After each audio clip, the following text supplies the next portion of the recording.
Você sabe identificar os sinais que seu cérebro dá que mostram que você está começando a automatizar o inglês? Não? Acompanhe aí.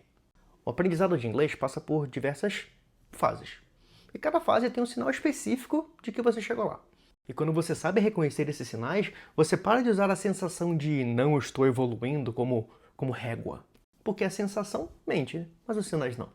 A primeira fase é quando você entende mais do que você consegue produzir. Você assiste alguma coisa em inglês e acompanha, mas aí quando você tenta falar ou tenta escrever, você trava. E esse é o sinal mais comum de todos, né? E o sinal de que você saiu dessa fase é quando uma resposta sai antes mesmo de você pensar nela. Não precisa ser perfeita, mas saiu.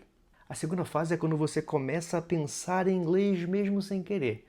Está no meio de uma tarefa e de repente uma palavra em inglês aparece antes da de português. Ou você começa a formular uma frase em inglês antes mesmo de você traduzir. E esse é o sinal de que o seu sistema automático está começando a funcionar. E a terceira fase mais gostosa é quando você para de montar a frase e começa a comunicar a ideia. A gramática ainda não é perfeita, mas você consegue se fazer entender sem se esforçar muito. A conversa flui. Cada uma dessas fases tem uma duração diferente, dependendo do quanto input você acumula e com que frequência você tem esses inputs. Mas a sequência é sempre essa. Então a resposta é aquela, né? Quanto tempo vai demorar? Depende de você. Isso te assusta ou isso te deixa feliz? Me responde aí.